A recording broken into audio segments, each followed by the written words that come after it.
Hello everyone and welcome to the 2024 Shelly Sharpe Memorial. Round number 2, back 9 action out here at the Vista del Camino XL layout. Drew Gibson came in as a co-leader right now, falling behind Anthony Barela, who's been doing some work. Andrew Miranda struggling. Meanwhile, Parker Welck following up his commentary debut with a solid performance here and the early goings of round number 2 as we head to hole 10, 651 feet. We've got OB on both left and right sides. Then I guess if you get way deep past the pin, you can find an OB sidewalk back there as well.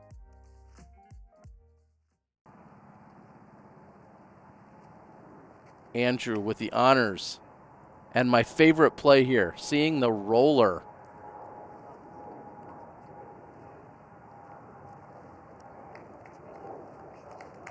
Not necessarily eagle distance in terms of putting himself up there for the 2, but very controlled and in a great spot, giving him options for the approach. That's going to push up over the hill. Again, not a problem there for Barela.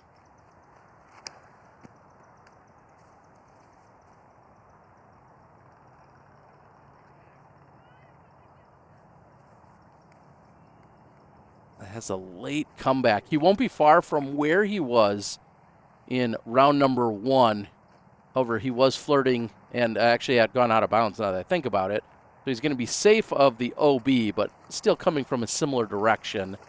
And Parker right up the middle as well with the forehand. When you're up on this right-hand hillside, having the forehand stand still, just like he's going with, such a great tool and a resource there. Just because the footing can be awkward, if you're going with kind of a slow walk-up or run-up to throw the backhand, you're dealing with the slope and then your timing and everything else kind of feels weird. Just being able to stand still like you're seeing by both Barela along with Welck, just such a tool to have.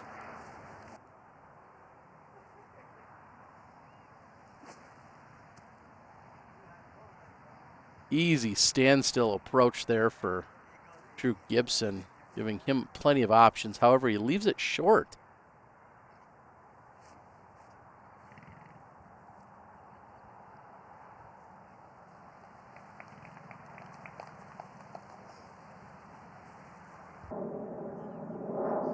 Gibson still 27 feet or so.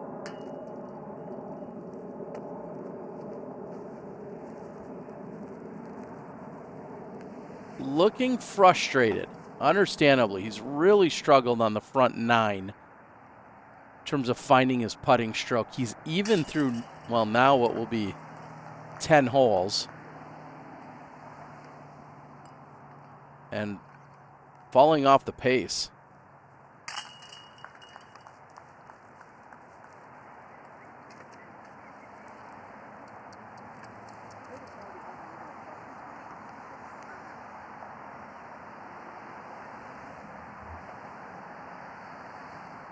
That's a pro move.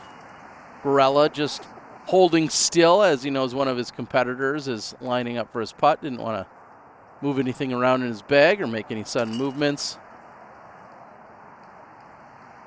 And they're going to start making their trek back. First, they're going to walk over to the other side, the little pond lake area, and then start heading back here. Hole 11, 759 feet. Parker told us yesterday that in the middle can be a bad thing here, depending on what kind of lanes and alleys you like on your second shot. He said sometimes left center or right center of fairway might actually be better than dead center.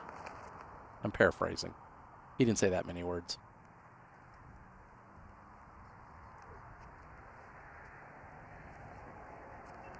Guess is that an oxymoron if I say I'm paraphrasing? Does that mean to trim down? Does that mean just to reword? I don't know. We're talking disc golf here, people.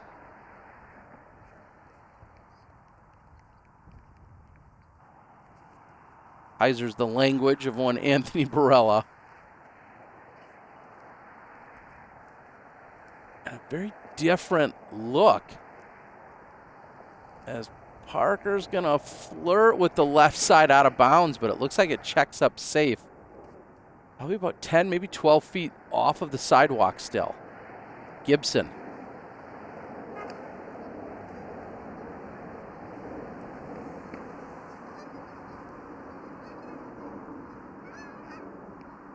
Looks like there's multiple honks going on out here.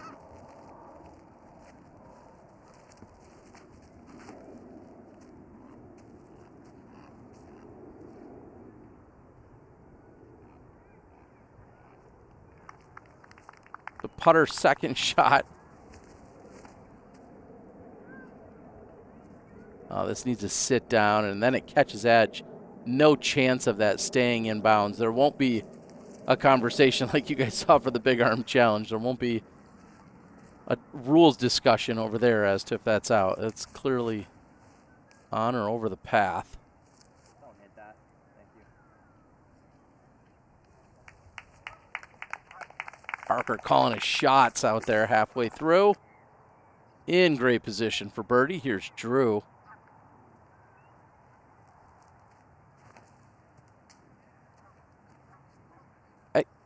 I mean, I go all the way back to hole 1. Feels like there was just too much angle on it, or not flat enough, I guess, however you want to call it, but looked like that was the case there. So Gibson cannot get it to drop. So that one scoops in and out. Now here's Andrew. Chance to save par, and that also not high enough.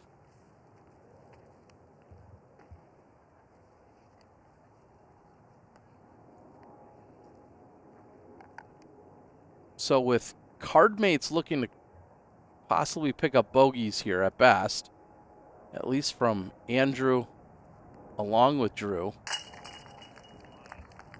Barela's going to step up, take advantage. The opportunity, him and Parker both with birdie looks. And it feels like a little separation might be happening out here. Well, I'm not talking about like what my parents did when I was 7. I swear it wasn't my fault. Talking about a little lead card separation here.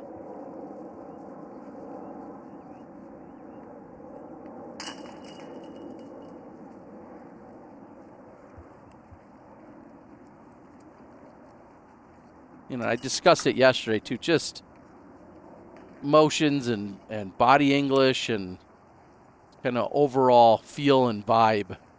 And you can see how it's going for each of those players. Distinguished Doodle offering up 30% off your entire order. Use the code TheDiscGolfGuy. There's a link in the description, and we head over to 12, a hole that Barela has struggled mightily with. He did so at the Big Arm Challenge. Then in round 1, we saw him pull this one and just not get over on it enough, I should say. Went out of bounds in round 1. Today, full-blown adjustment. Nice work by Barela.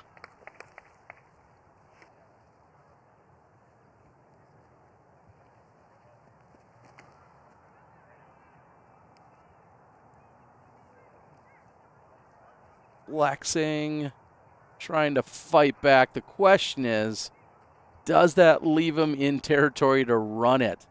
No problem clearing the water. He'll have a decision to make as to if he wants to get aggressive.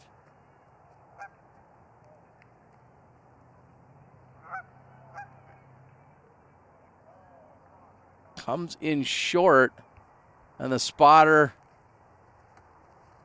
well, he's going to mark it. So he did clear the inbounds area, and that is so crucial for a spotter to recognize and see that. Otherwise, Andrew would have to come all the way back to the drop zone, which is the shorter tee that we see by a few of the other divisions. Comes in just shy of 300 feet and still has to clear water and deal with the gunite wall. Miranda, however, will have a chance to save par, but now Parker.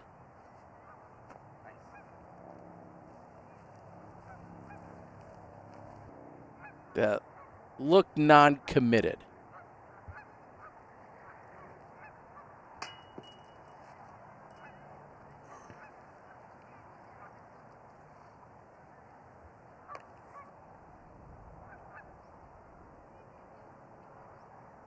Now Andrew, chance to save it.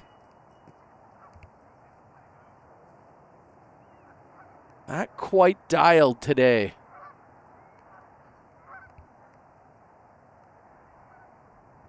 Barela looking for redemption.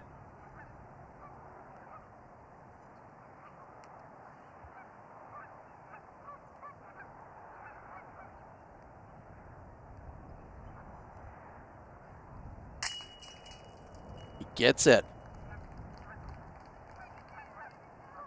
12, averaged 3.07. In terms of difficulty, kind of in the middle of the course, so to speak.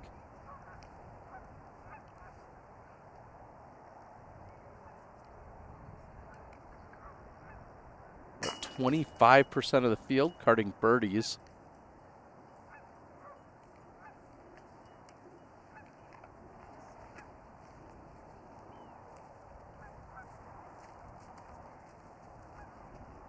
You laying up on 12?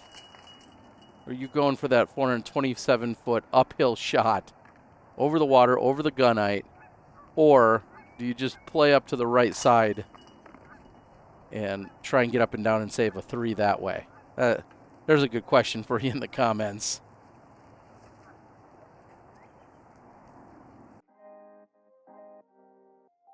As we edge closer back to Duke's Sports Bar and Grill. Gracious host. Saturday night player party taking place. 13. A very difficult birdie to get after as it comes in just short of the OB water, but just being able to access this basket. Not easy.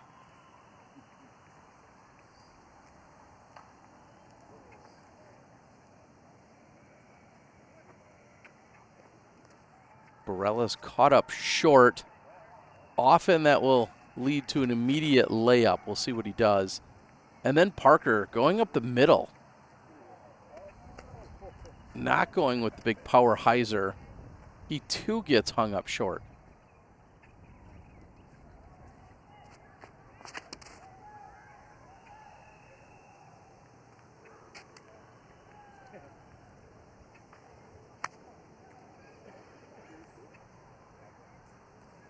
Gibson's doesn't come down. So another 2-meter penalty. Saw one back on 9. They certainly happen from time to time out here as we see a great shot by Andrew. But twice in a round, I'll say, is definitely not common on this particular course. I mean, everyone says there's not enough trees out here in the first place, yet somehow we're finding ways to get stuck in them.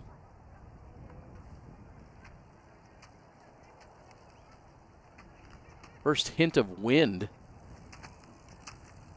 I guess there's our answer about Barela. Not really being shy with it. So if you are out of bounds, or you're 2 meters, so to speak, up in a tree or some other obstacle, 2 meters or above, you mark the disc directly below where you are. And that's exactly what Drew is. Up there. Up there, yep. So you mark it directly below where it is. You don't. Some people think you knock it down and then wherever it lands is where you take it. Not the case. And speaking of knocking things down, Andrew Miranda, one of the few birdies, that's going to bring him back to even par as this plays as the 5th most difficult hole on the course. Just 6 birdies in the entire field of 60 competitors. I think that's 10%. Ain't no arborist, but got that one figured out. Drew's in for bogey. It's been a long day, guys. I'm not going to lie. Getting a little punchy here.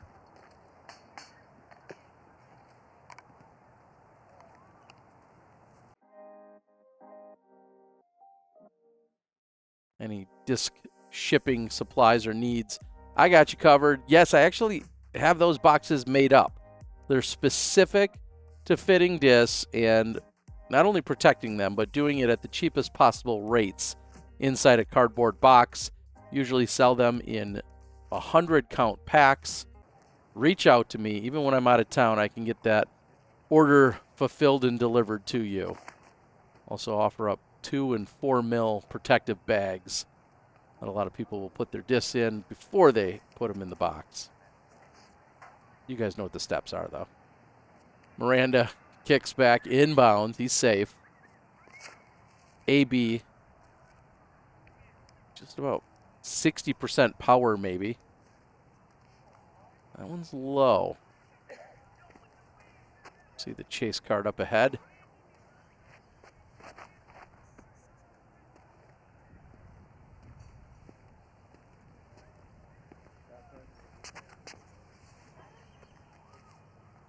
Low line drive, couple of skips, perfect positioning. I don't know if you can draw it up much better than that. Let's see what Drew can do. Also, giving him options.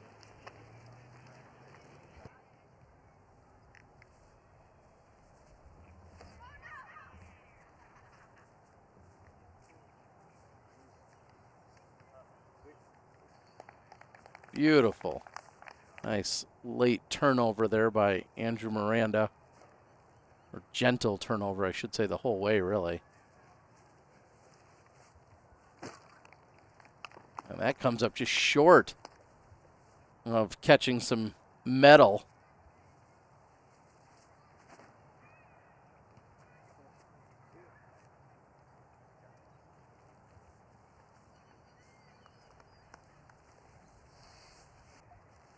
Drew short left side.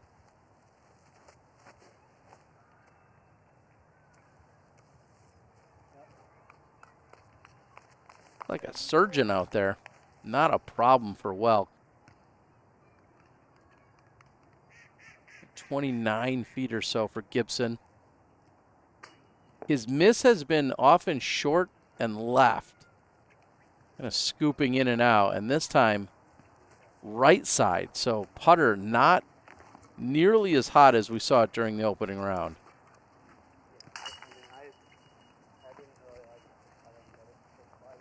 Barela 7 under through 14. Opened the tournament with 9. That tied for hot round along with Drew Gibson.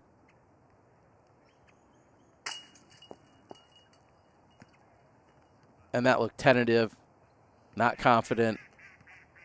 Kind of low and not on nice flat line at all coming out of Andrew. So leaving one of the easiest birdies on the course here on 14.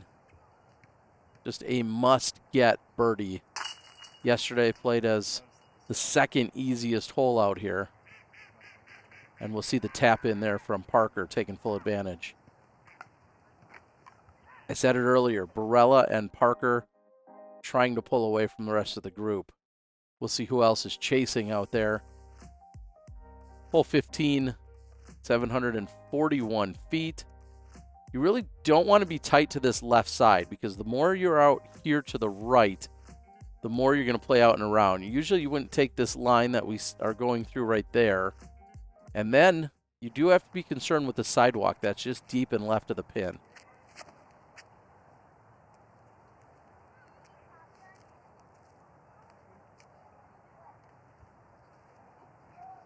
I mean, if you're going to get picky, would you love to be 10 or 15 feet left of that? Sure, just because it's flat. But good distance, giving him a couple different options.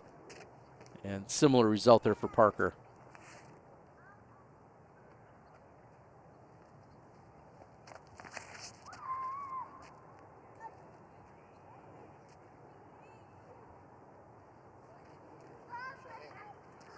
That looks good. Not really complaining about any of those 3 drives.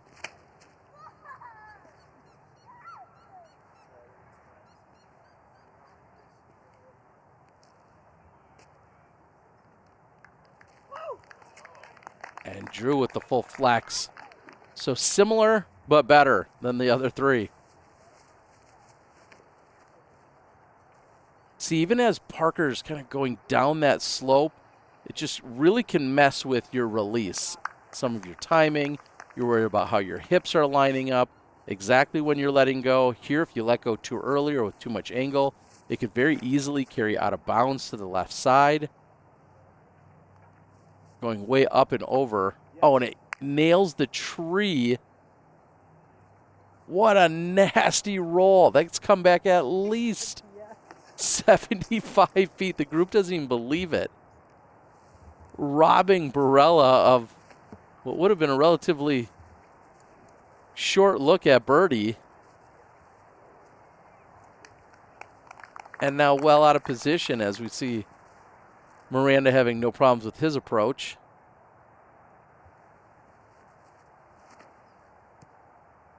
You'd take this drive all day long. Approach, I give it a meh at best. So you see the tree on the right side of the screen. That's what I believe Barela hit. That puts him just outside circle's edge if you get past that tree. Instead, he's got a 70-footer. Gibson from circle 2.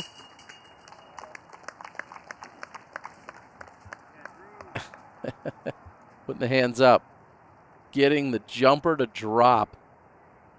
Gibson 1 over on the round.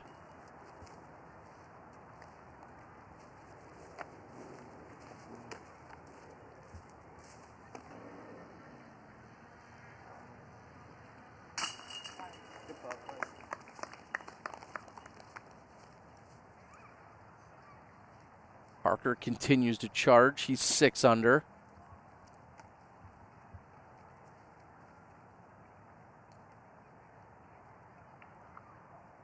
Barela currently 7 under for the round. Possibly robbed of at least a much easier birdie look anyway here on 15, but he'll escape with the par.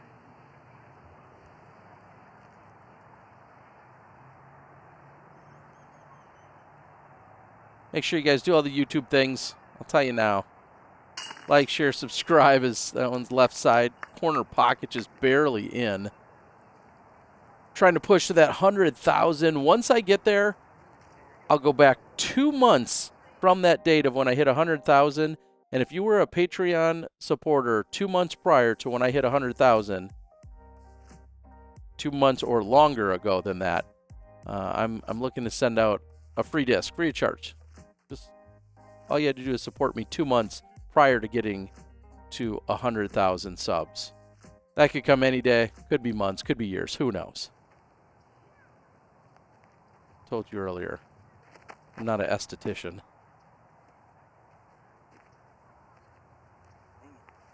Oh, too flat. Doesn't catch the edge required to get up the hillside. Gibson left himself 20 feet yesterday. Similar line today. Maybe not quite as much glide.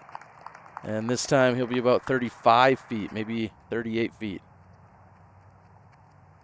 Barela. Why do you keep doing that? Pushed toward the OB line yesterday. Went actually out of bounds. Oh, and today it checks up. Nick Newton right there on the call, on the scene. And AB is in bounds, but a 45-footer or so. Death putt coming up. And from the hillside, Andrew's going to be at 40 feet. Barela setting up. He's about 45 feet. And he cans it. AB with a birdie. Nick says he could have swore he saw it yesterday. Well, guess what? Here's yesterday's shot. This is to save the par yesterday. Almost the exact same distance. This is my first ever first light flashback. Dan, Robin, and the crew, along with Boyd. Thank you to First Light for your hospitality. Oh, what? Oh, yes.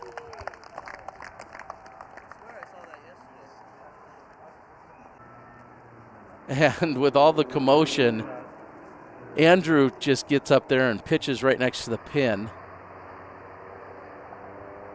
Drew for birdie. Huh? It rolls uphill in the most bizarre way. So now Drew with his par look.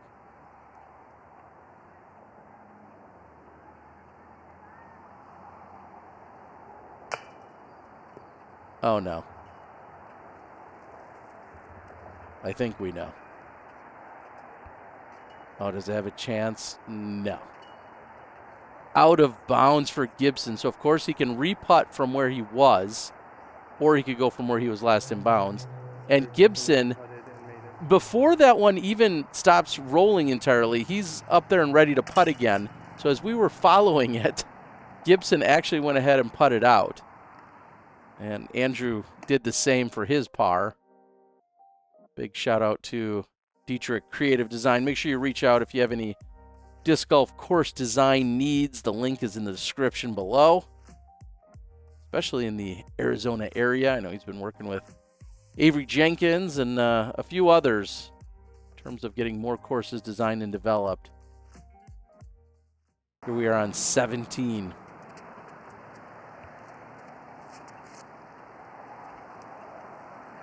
Give me an ace. All right, I guess it's got to get there first. Sit down. Little wobble. Eventually it's going to come to rest. AB, short range. Parker. Can he ring one up? Oh, off the rocks?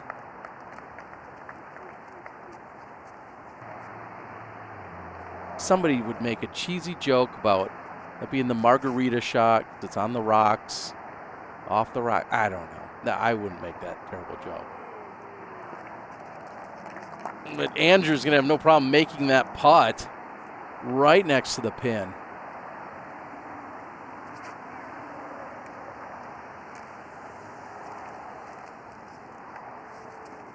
So 4 for 4.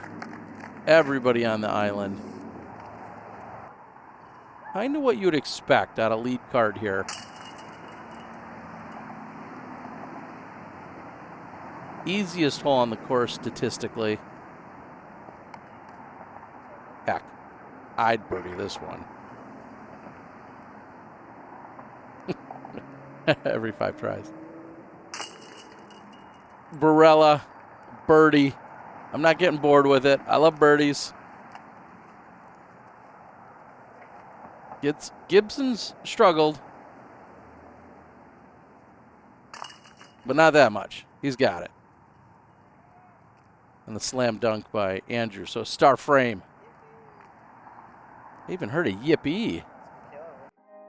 Guys, this is concluding our day 2 coverage. Thank you guys so much for joining. Like, share, subscribe. I'll tell you that again. Hit the notification bell. Smash the like button.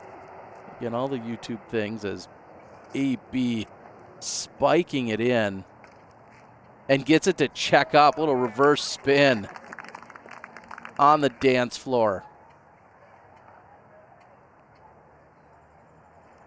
Leave me a comment as to what you think of this new hole number 18 tee pad that they're playing. The reeds weren't able to get trimmed and cut down. There was a discussion with the city. Yada, yada, yada. Lots of other politics, probably red tape and such, but that's why they've gone here. So that's what I'd like to know is, what do you guys think about this? I can guess what Andrew might think about it right now. Not loving it.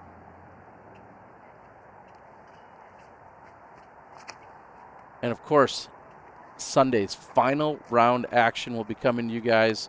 We'll see. I can't guarantee. I'm going to try to get one of the pros in the area. I'll spoil it right now and tell you it may or may not be the winner. I'm not going to necessarily go after the winner. I'm going to go after whoever it makes sense that can do commentary with me before I leave for Singapore. So that's the requirement that I'm putting out there. I'll be leaving for Singapore on Monday. Parker, 8 under effort. It's going to put him in second place overall. I'm not going to say it's the commentary bump here, but Parker Welck doing some work.